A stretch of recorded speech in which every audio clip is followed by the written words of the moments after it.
今天咱們還是從小事情開始說，老習慣啊。我一般呢，別人谈的事情评價的角度呢，跟我都不太一樣。我总希望大家能夠看到一些事情背後的東西，然後感受到这個背後的東西帶來的真正的對於我們有意義的價值和能夠讓我們想到的東西在哪兒，好吧？啊，小事兒。2026年6月1號起，中共的交通運輸部、工業和信息化部、公安部、商務部、中國人民銀行、國家稅務總局、國家網信辦等7個部門制定的網約車新規，開始要在整個中共國全面強制實施了。也就是從6月1號開始如果你是坐網約車，但是你沒有辦理網絡預約出租汽車運輸證的司機加上駕駛證叫雙證，沒有這個證書，那網絡預約出租汽車運輸證的司機就不能再跑網約車業務了。而且6月1號同時生效這一天，還有一個以前咱們講過的8小時限驾令、開車時長，這兩個法規都是強制執行的。如果不遵守被抓住大家好被抓住肯定要重罰邏輯上，儘管這個規定中貌似還有一些什麼順風車、拼車之類的相關條款，但是由於這些條款的內容極其苛刻甚至叫變態的約定，所以實際上就等於是把私家車跑順風車、拼車之類的自由空間都鎖死了，看得見但是再也摸不着了。這樣子我們大家就知道了，大後天今年的6月1號開始，中共国全國大家打車只能打2種车，一种是持有限时出租運營證書的出租車，一種是持有網絡出租運營證的網約車，其他的什麼順風車、拼車之類的就沒了那為什麼這個現象會走到今天？大家可能還記得，大約在10年前，正是因為中國共產黨高喊叫共享經濟時代來了，號召全中國的民众把閒置的個人房產、閒置的個人私家車這些資產盤活所以大力的推廣，把這些東西的空餘時間價值開展共享服務所以那個時候開始有很多東西都出現了。但是到了2025年、2026年，從對所有的共享出租房屋，你有房子閒置出租，然後你的租金開始強制收稅，還是挺高的收稅，咱們講過，到網約車現在的全面監管，所以共享經濟中國共產黨當年開始的推廣的，到現在10年就徹底結束了比計劃生育還是短。計劃生育大力推廣，中國共產黨瘋狂推廣，中國人都信了，然後說結束就自己結束了，出的責任不擔。共享經濟也是一樣，瘋狂推廣，到現在呢，中間能有拿着利潤的，能讓中共有好處的留着，剩下就沒有了。所以中共當年鼓勵的以各種民众閒置資源進行共享的這種經濟模式，哪些市場中有了利潤、有了好處以後，中共還留着，但是裝到了審批、双證、限时監管的這些籠子裡。那為啥裝籠子裡？因為可以掙錢。出现這樣的原因很簡單，共享經濟現在全托管了，因為什麼？中共沒錢了為啥中共沒錢？咱們講過很多次了，不重複了總結一下，就是中共這幫人都是超級傻逼，在這個國家執政就是起心動念都是歪的，都是流氓土匪再加上自身的劣幣驅逐良幣，所以就現在中共這幫傻逼，送他们1萬座金山也能很快都給你霍霍沒了。所以缺錢，但是缺錢還想活着，那怎麼辦呢？中共就開始進入一種叫快速全民剝削的時代。我們看古代的、近代的文獻叫苛捐雜稅，為什麼？那時候社會結構簡單，幾個東西一出，苛捐雜稅。那現在呢，複雜的多了整個社會的環節多了，所以可以通過各領域實施全面的剝削我這烏鴉嘴我講過，去年預言過會出現這種現代化的苛捐雜稅頻出的景象，老聽眾都明白所有的這些共享經濟，包括網約車，中共只要發現哪兒領域能掙錢，哪怕掙的是這些人的活命錢、糊口錢，現在中共都得跟蚊子见了血一樣，马上出一個新規或者做一個法規制度，把這個一點點民眾的收入納為己有。按照新規以后，中國以後6月1號以後的網約車跟出租車本質基本一樣的，屬於運營車輛這樣中共在於這些體系的管理費保險、年檢、監管處罰等各種領域，中共就能都從裡面掙到不菲的收入了。過去私家車跑個滴滴什麼之類的政府没戲现在不一樣了，每個網約車全站網約車，每一年政府都能從每一個網約車上，相對於過去私人跑這個比多增加1萬塊錢以上政府的收入。本來呢，共享經濟還有很多這種市場的閒置資源，都是國家在整體經濟下滑的時候可以解決一方地方民众的比如失業問題比如收入問題都有幫助。但是这些对民众的帮助完全不能夠和中共發一個制度做個規則從民眾手裡剝削出來的收入相比。畢竟呢，你失業減少了，民眾資產閒置有用了，那幫助的主體是老百姓，但是從民眾手裡把錢摳出來，那得到實惠的主體就是中共的中央和地方政府這個事情的本質跟上次很多人問我5月22號出現的中國證監會等8部委聯合出台的整治附圖、老虎、長橋等券商的文件一樣的，本質是完全一樣的透過現象看本質。以前呢，中國的國民去海外炒股中國政府能從這些人股票收入中拿到一些稅收這些稅收政策中共是有利益的這不管是這個增值稅、所得稅，因為中共的稅收是這樣的，只要你原有股票漲了就收稅，哪怕最終哭了也要按漲的錢去徵稅。但是这個利益太小了，中共現在沒錢了，太差了所以這個東西一直延續到2022年底。2022年底大家翻一下中共的政策口徑，還是老客戶可以繼續交易嚴控新客戶開戶，禁止違規新增資金但是真的不行，這點錢在海外收的稅太差了所以國內呢是資金嚴重的外流，那海外對中國的投資是銳減，所以這時候呢8部委出個政策把所有這些海外投資資金全部強制拉回到中國國內。对，只要能回來的錢，能看到眼裡的錢，能掙的都掙。所以類似這種2025年1月份開始，中共完全為了割韭菜，從韭菜手裡把錢就直目瞪眼是錢拉回來給中共去用的出台的新的法規政策包括司法解釋在內，就2025年1月份到現在竟然已經超過20件了，能想象嗎社保繳費年度的增加，延遲退休，醫保報銷制度縮水，強制的失能險制度，銀行取款新規現在叫自證機制增加了非國家公務人員的口袋罪，原有口袋罪擴大範圍和懲罰力度，修改了反洗錢規則，公司注冊的實繳資金必須快速全額到位建立了房屋維修跟養老金戶主自行負擔政策，電動自行車新規淘汰過去的老的電動自行車，自由職業者的社保要求按職工社保交納，靈活就業的納稅標準重新確認，各種納稅審核從倒查5年到倒查20到30年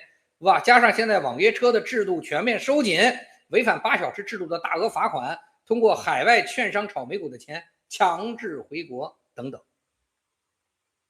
還有很多，我講的全是跟直接收老百姓錢有關的。這麼多東西都出台了，這些表面上聽起來講這麼多，哎呀，老翟又開始出這麼一堆一堆的排比句，但是這麼多不同的政策，16個月時間，去年5月份，內容不同，本質上全一樣，3個同樣的顯著特點。第一個特點就是這些的制度法律法規出台都是說改就改，拍腦袋就來，中共在事前不會徵集任何社會大眾意見不會讓民眾知道哪些規則要改，單方面想怎麼改怎麼改，不管以前有過什麼法律法規制度，改了以後瞬間以前的就不作數了。第二個共同特點，拍腦袋就改，哪兒他媽有法律就是權利。實際上中共所有的法律規則顯示的都是權利，权利想怎麼改就怎麼改。第二個特點就是改動的目的都是為了多賺錢，而且覆蓋的對象都是全國。我剛才講了那麼多排比句啊，可全是跟錢有關的，還有大量跟錢沒關的，比如說新出台的網絡身份證機制啊，网絡信息的连坐機制啊，政府有關人员的護照管理机制啊，银行小微企業貸款取消任務制度啊等等，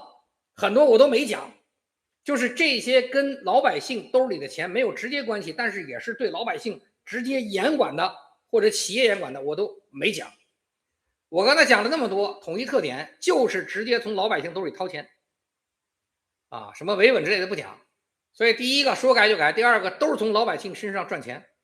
第三個特點，這些改動的結果，所有改动的相關的結果都是對中下层民眾现有財富進行剝削。他為了掙錢，但是對象全是中下層，多交社保、晚退休、醫保定額、少報銷、強制上各種保險、強制交稅、強制換電動自行車、強制辦理網約車牌照、強制企業實繳資金啊、強制罰款等等。對於中上層有錢人完全沒有。所以這些說變就變，全國覆蓋，目的就是中共純粹的去剝削中下層民眾財富的政策或者法規。我說了，2025年1月初1月1號到現在16個月多一點的時間，就統一符合3個特點的這些東西啊，明目張膽的苛捐雜稅，平均下來1個月要出台1個以上的制度和法規啊。如果加上什麼網絡身份證啊、新的間諜法啊、重新修訂安全法啊，包括刑法的重新的司法解釋等等，那麼中共等於每個月都要出台2個以上的制度跟法規。幹什麼？中共實際上從2025年1月1號開始16個月時間，把過去幾十年曾經給予整個中國民眾，特別是中下層民眾那一點點賺錢跟自由的空間，幾乎全都收回了，就花了16個月，全收回了。以前江澤民、胡錦濤領導中國的時代，領導中共的時代，那個時候中共的邏輯還是，雖然我對你們實施獨裁統治，但是只要你們這些老百姓完全承認我的統治，別鬧事兒，我就能讓你們賺點錢，還有點自由活動的空間。我們可以叫它什麼？叫屬於發展型控制的政治制度啊，政治經濟學有這個詞的，發展型政治控制啊，发展型控制的政治制度。這個傻逼習近平上台以後的邏輯是什麼？特別是近2年，1年多都不剩2年，我獨裁統治你們，不僅要求你們完全承認我的統治，我還要你們把以前賺的所有的錢和未來可能賺的所有的錢全他媽拿給我。不僅如此，我還會根據我的需要把你們的自由空間壓縮到越來越小，直至完全没有。所以這個時候整個中國社會就已經屬於標準的叫收割型控制的政治制度了。所以形象的說呢，中國在江澤民、胡錦濤的統治時代，雖然水很渾，坑很小，泥沙多，但是多少還有點放水養魚的趨勢啊。當年中國老百姓還能有一點不錯的生活，到了傻逼習近平時代呢，已經完全是竭澤而漁的狀態了啊。所以中國的老百姓就看這16個月就知道，未来都是要被這個傻逼習近平拿走烤着吃的，勉強能活下來的都是那個命很好不錯的。所以擺事實講道理，我為什麼把這些名字剛才都列舉出來？你們自己可以好好統計一下啊！就這個傻逼習近平用16個月的時間，就抹殺了整個這個國家民眾的消費能力跟造血能力，社會各領域高壓鍋的安全阀都拔掉了。現在就算極端很傻逼的小粉紅啊，如果不是掩耳盜鈴的活着，很極端的小粉紅，他只要睜着眼睛看世界，放開耳朵聽世界，很極端的小粉紅现在也能夠感受到中共在社會民眾中的信用在快速的崩塌。沒辦法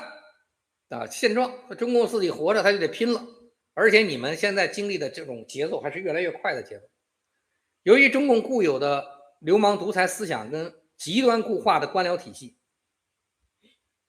在面臨數不清的越來越多政治、經濟、金融、社會、民生、人文包括國際等問題的時候，幾十年如一日，從來不想自己在这些領域有什麼毛病或有什麼問題，而且把自己在這些領域中應該承擔的責任全都推掉不要了，全給誰了？把所有的問題責任推給社會大眾。以前中國出的所有問題都是民眾幹的，都是壞蛋幹的，或者都是境外不良用心幹的，反正中共是最棒的不是他媽的老百姓幹的，就是國外的人幹的，中共要不然特別好而且這樣呢可以通過不斷增加剥削和統治的強度，反正不是他們幹的，沒有任何東西，然後繼續讓底下東西不是互相民眾鬥民眾，民眾怨民眾，就是怨境外勢力。現在目前的中国共產黨正在通過大量深度颁布和修改的各種法規政策，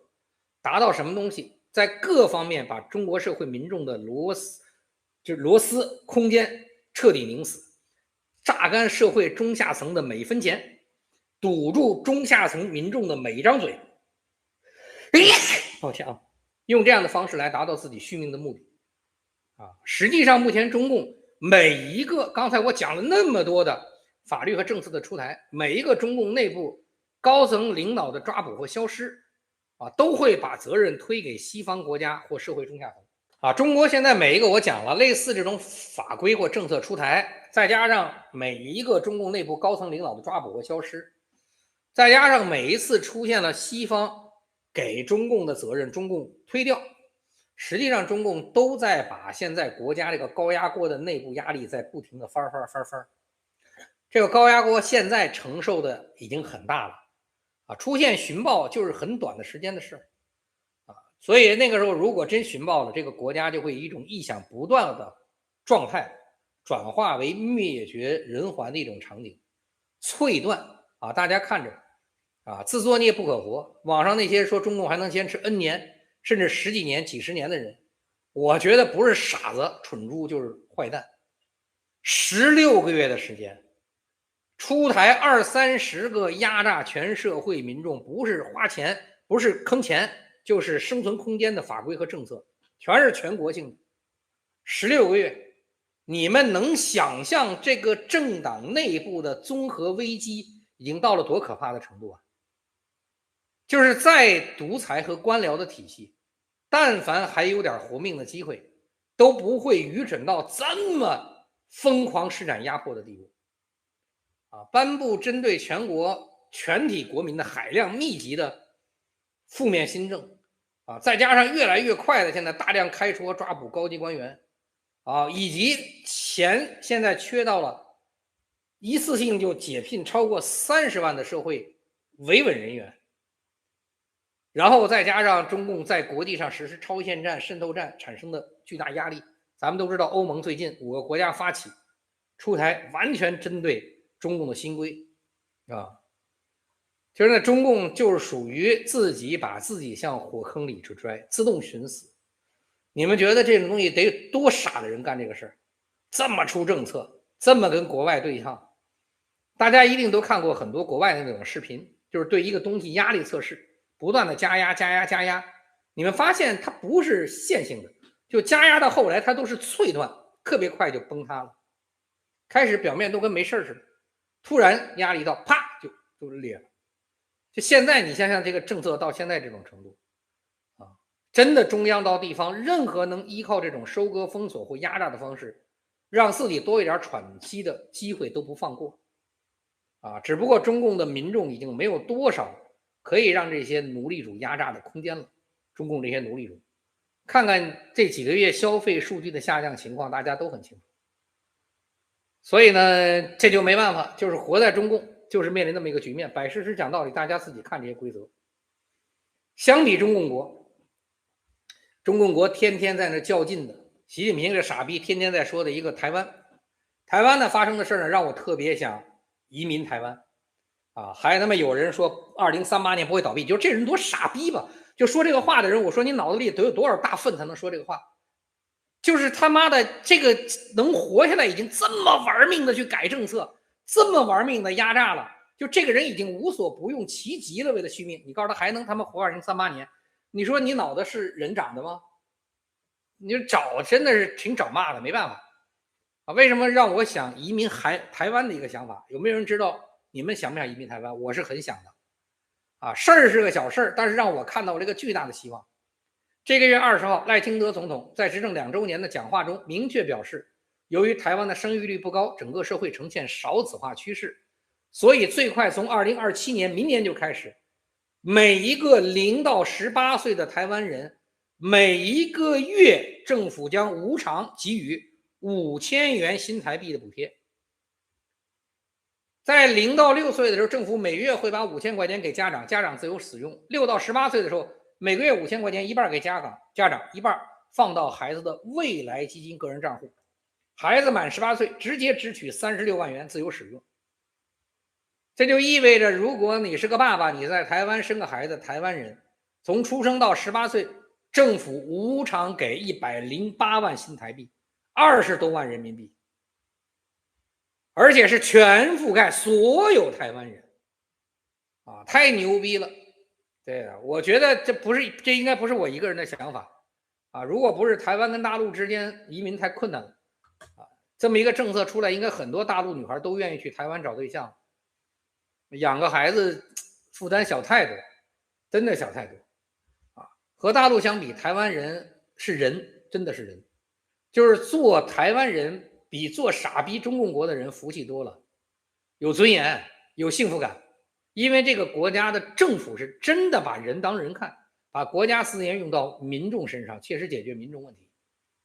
當然，這種政策不僅是台灣、日本、韓國很多亞洲國家啊，都不算歐美，都有這種給生孩子家庭特別可靠和持續的政策，讓國家的資源、財富能夠流向這個國家的後代和支持國家前進的未來。啊，中共不一樣，中共政府只會剝削。不光剝削你的財富資源，甚至把人啊內臟器官骨血都剝削走，除了嘴上嚷嚷為人民服務，實際上做的是讓中國人民永遠當牛做馬，為自己奉獻一生。所以就跟國內朋友自己說的，在這樣的國家，我他媽都是牛馬，我生出來的孩子是比我更苦的牛馬，我他媽為什麼要生個牛馬，給他媽中共貢獻一輩子自己的血汗？我這麼情況，我都是牛馬貢獻，然後我他媽再生個牛馬，再被他壓榨一輩子，我不是傻逼嗎？就不生孩子的人講，邏輯一點問題沒有啊。講這些東西呢，有人跟我講說，你天天他媽說中共都是負面，天天講了3年多沒意思，聽着煩。就是我就問一下，如果你覺得我講的是真的，你聽着都煩，那麼生活在中共國的民众切身每天體會到這種剝削的不斷增加和生活水準的下降，教育水平的下降啊，醫療的困難，我就想問問這些人煩心不煩心？他媽共產黨天天歌功頌德，你沒事天天可以聽，然後你聽3年多你覺得煩，那麼這房子多少人房子500萬買的房子現在100萬都賣不出去啊？多少人現在每一天還在苦熬着得給他們銀行去交，房子都已經變100萬了，還得按500萬去交房貸，這些人煩心不煩心？所以為什麼講這種話的人我通通叫傻逼啊？還有人覺得中共國人的本性導致中共倒台也沒用，即使這個國家鳳凰涅槃，新出現的國家還是老樣子，因為中國人就這樣。說這種話的人抱歉，不是蠢就是壞。那麼西方人幾百年的歷史實踐已經證明了，人治跟法治是完全不同的2個體系。人治跟法治，人家西方幾百年早就證明，只要把制度建立好了，國家的管理體系跟每個國家的人性習慣沒關係。就跟孤島分粥，你們聽過那個吧？邏輯是一樣的，每天煮一鍋粥，10個人分着吃，裝到10個碗裡，每天有1個人來輪流分粥，怎麼保證分的粥最合理？跟人性沒關，制度合理就行。也就是確認每天負責分粥的人把粥放到10個碗裡，他最後一個吃就行。所以他一定要按照制度盡可能分配公平，這就是制度。因為他不分配公平，吃虧就是他最後吃。所以人家西方國家早就驗證3權分立也好，普選制度也好，都是保證國家穩定發展的基石，跟人性沒關。所以通過這個，日本也好，台灣也好，甚至韓國都能成為現在的發達國家，都是靠制度解決的。所以強調中國人性太差，中國人怎麼樣的啊，所以中国新建了也没戏，这他媽全是共產党的思想培養的傻逼，我跟你講。還有就是我說的什麼中國他媽10幾年几10年也不會滅亡啊，重建也沒希望，就這種人不是蠢就是壞。我講過了啊，不是蠢就是壞。就是一個國家他已經瘋狂到這麼瘋狂的加速度出政策，這麼瘋狂的壓榨的時候，還說他沒有，好吧？